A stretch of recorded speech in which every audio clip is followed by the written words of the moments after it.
You know, this game holds a special place in my heart. It's the very first PlayStation game I ever played. I was still rocking the Genesis back in 1996. I remember playing this game at a friend's house in 1997, the year it came out. I wouldn't get my first PlayStation until 2000, but one of the first games I got for it was Ape. Yeah, Ape Escape. Along with Medieval, Spyro, the port of the Area 51 arcade game, Nightmare Creatures, I won't get the Crash Bandicoot games until next Christmas. But upon opening up those gifts that morning and getting the main trilogy along with Crash Bash, there was nothing else I played for the rest of the year. But enough about my reminiscing. Crash Bandicoot 2 has a small story to cover. Immediately after his defeat thanks to Crash Bandicoot, Cortex finds himself in a cave where he discovers a powerful crystal. 1 year later, he and his new assistant, Dr. Engine, I get it. learn they can harness the power of this crystal, but not before gathering 25 slave crystals from the planet's surface. Since Cortex has no operatives left, he turns to Crash Bandicoot, who's hanging out with his younger sister, Coco. If you're wondering just why Tana never appears in these games again, not counting cameo as the Fly Girl on Crash Team Racing, well, there's two explanations. The in-universe explanation is that she left Crash for Pinstripe Portaroo shortly after the events of the first game, that bitch. But behind the scenes, parent groups, and by that I mean stalker moms who don't want their kids exposed to anything violent despite being the first ones to buy Grand Theft fucking off for their 6-year-old kid, complain about Tana's design being quote-unquote too sexy, so Naughty Dog dropped her. Though I don't hear those people bitching about Carmelita Fox or Rouge the Bat. Anyway, Coco is working on something on her computer when her battery dies on her. I guess you could say that her computer crashed.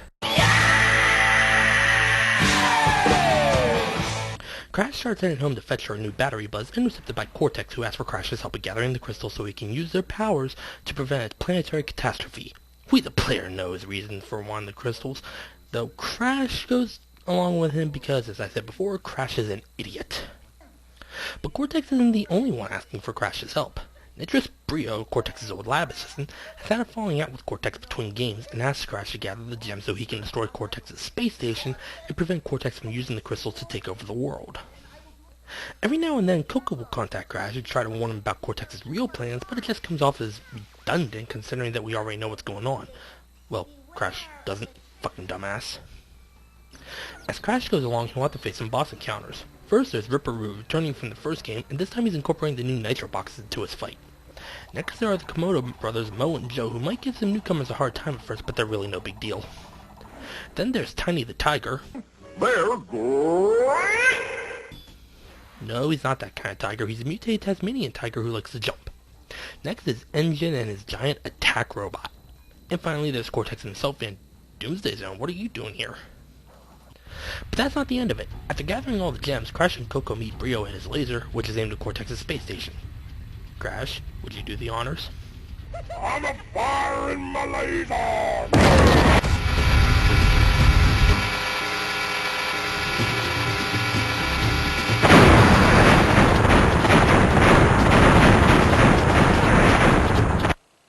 So, as you can see, the story in this game isn't that grand.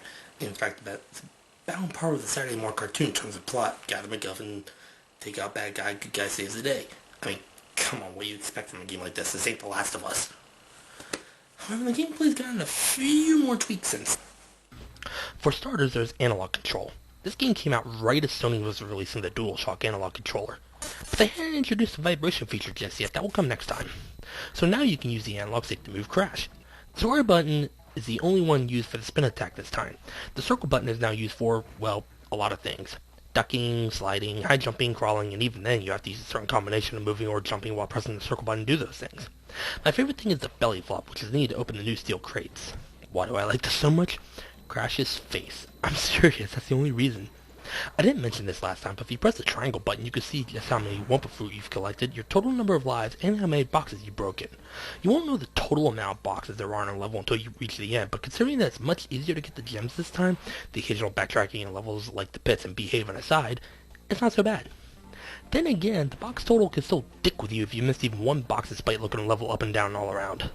I had to watch Let's Plays to learn that sometimes you have to defy all common sense to get some of these, like the one in Crash Crush where you have to jump down a seemingly bottomless pit, and sometimes you have to come back to a level after getting the corresponding color gem or find a hidden entrance in another level, which again makes you defy all common sense, especially in digging it, where the entrance to one of the ruin levels is located on top of a stack of nitro crates. And then there's Blue Gem and Turtle Woods, which requires you to go through the level without breaking open a single box. But like I said, it's not so bad, it's pretty tolerable really. And these levels aren't exactly marathons, thank God. Though even the best games have levels that make you want to throw your TV through the wall. Fuck you, Cold Hard Crash, I hate you! Fucking ice physics everywhere, nitros up the ass, a death row with a hidden gem at the end, you can't grab it or it takes you back to the later section of the level, and you have to travel backwards in the death row, and you still have to deal with the fucking ice physics and the goddamn nitros, and there's a box in the bonus stage that's hidden just out of view.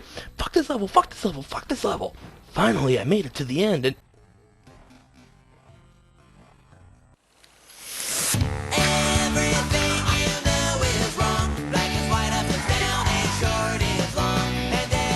You may have noticed that I mentioned nitro boxes a few times. They're a new hazard to this series, and probably the most dangerous obstacle in the entire game. They're green and unstable, and if your pinky so much as touches one of them, you'll be playing a didgeridoo course in heaven before you know it. Though it is funny to hear other people's reactions to you hitting one for the sake of a laugh. You crazy fuck! There are 5 warp rooms to go through, each one containing 5 levels. Unlike last time where you had to do the levels as you progressed, you could choose which one of the 5 levels you want to do per warp room. After completing one warp room, you use the platform in the center of the room to move on to the next, finding a boss in between. There are 25 levels, some with a different gimmick, ranging from riding a jet-powered surfboard, to running away from a boulder and later on a giant polar bear, riding a baby polar bear using a jetpack. When I was a kid, I saw the jetpack on the back of the case and thought it was so cool. Nowadays, it's... meh. Crash Bandicoot 2 was sadly the least selling game of the original trilogy, and I have no idea why. Gameplay is more solid than last time, and the deaths are hilarious, ranging from getting turned into an angel, getting electrocuted, getting crushed, eaten, drowning, frozen. I was frozen today! And it's so much easier than the last game. Also, you don't have to go through a convoluted saving process, you just step up to a window in the warp room and boom, there you go.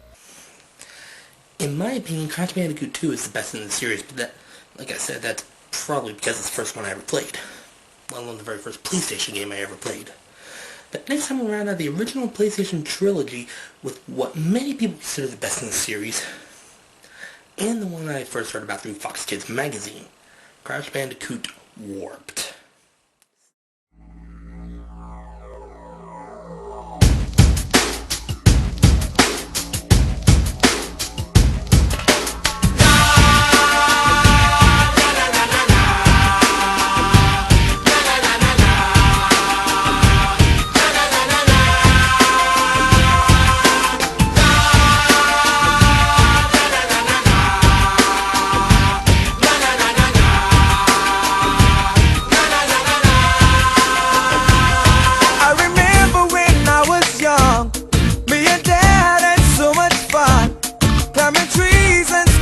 Stones.